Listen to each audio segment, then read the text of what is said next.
Assalamualaikum. Hari ini kita akan belajar bab 8, iaitu tajuknya adalah kebijaksanaan pemimpin dan pembesar menangani cabaran barat. Kita akan tengok tajuk 8.1, reaksi pemerintah negeri-negeri Melayu Utara dan Johor terhadap tindakan barat. Itu tajuk yang kita akan belajar hari ini. Perjanjian Bangkok langsung di antara Siam dan British pada tahun 1909 pada 10 Mac 1909. Protokol sempadan Perjanjian Bangkok memecah belahkan wilayah negeri-negeri Melayu. British dan Siam membuat keputusan untuk pembahagian sempadan tanpa mengambil kira kebudayaan, geografi, etnik maupun agama ya.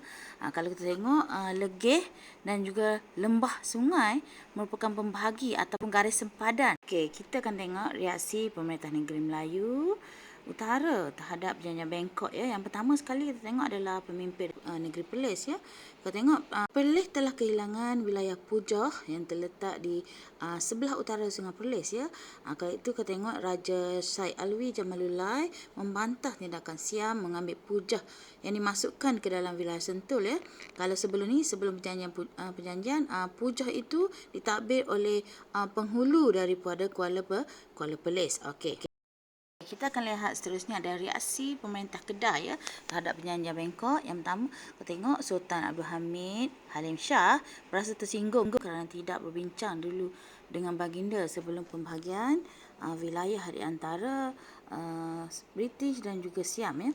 Kalau tengok dalam perjanjian ini Kedah telah kehilangan beberapa wilayah ya seperti Sado, Seto, Pulau Teruto, Butan dan juga pulau-pulau di sekitar kepada pihak Siam ya.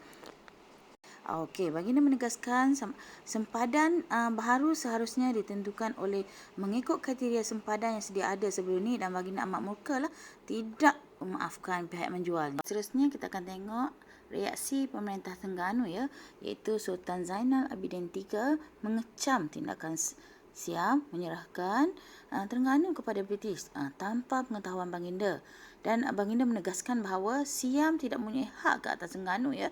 Kalau sebelum ni kalau kita tengok bagaimana Terengganu menghantar bunga emas itu cuma hanya tanda sebagai persahabatan, bukannya sebagai tanah jajahan Siam ya.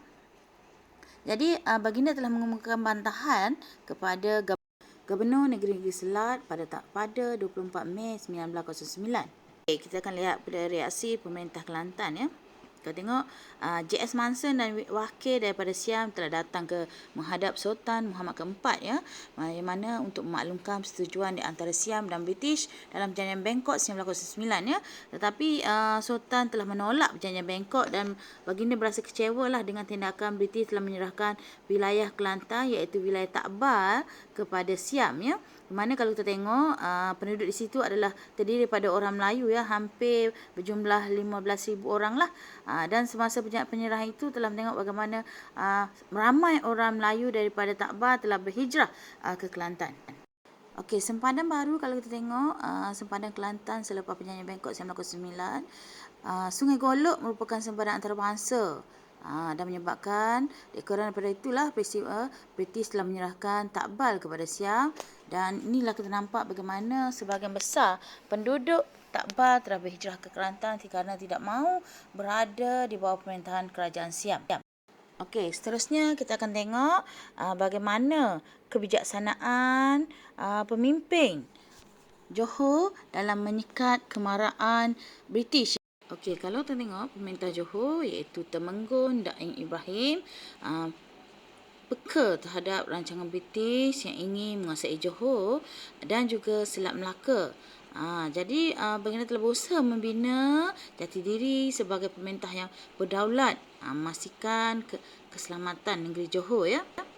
Yang pertama kita tengok adalah menjamin keselamatan perairan, yang mana pemerintah Johor mesti memastikan perairan Singapura dan juga Johor selamat untuk aktiviti perdagangan. Selain itu juga telah mendapat hadiah pedang keemasan daripada Ratu Victoria sebagai penghargaan jasa mewujudkan keamanan di perairan berkenaan. Yang kedua kita tengok adalah pengasasan Bandar Iskandar Puteri ya, yang mana Johor telah memindahkan pusat pentadbiran Johor dari Teluk Belanga Singapura ke Tanjung Puteri. Tujuannya adalah untuk mengelak tekanan dari British.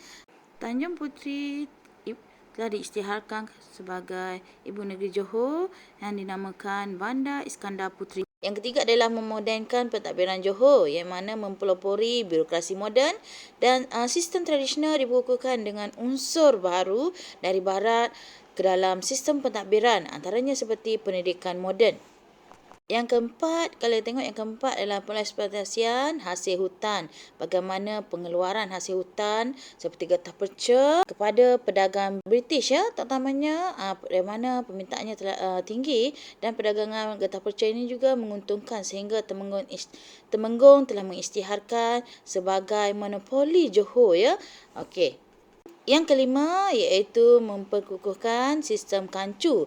Yang mana sistem kancu ni kalau tengok menggalakkan kemasukan orang Cina, mengusahakan tanaman gambir dan lada hitam, iaitu sekitar tahun 1860-an menjadi pengeluar tanaman gambir dan lada hitam yang terkemuka di alam Melayu pada masa itu. Itu adalah negeri Johor ya. Bagaimana Temenggung telah memperkenalkan beberapa pendekatan, iaitu melantik kancu sebagai ketua penempatan sungai di lembah sungai ya, dengan memberi surat sungai ataupun surat kuasa ataupun surat kebenaran untuk menetap dan juga mengusahakan pertanian di lembah sungai Johor dan mewujudkan kangkar, iaitu penempatan orang Cina yang dibina berhampiran dengan muara sungai ya. Ini kalau kita boleh tengok, ini adalah bagaimana kewibawaan Temenggung Datuk Ibrahim ini telah berjaya memacu pembangunan dan juga kemakmuran negeri Johor dan sekaligus telah berjaya menyekat peluasan kuasa British di negeri Johor. Okey, itu saja untuk tajuk 8.1 dan kita jumpa lagi dalam kelas yang akan datang.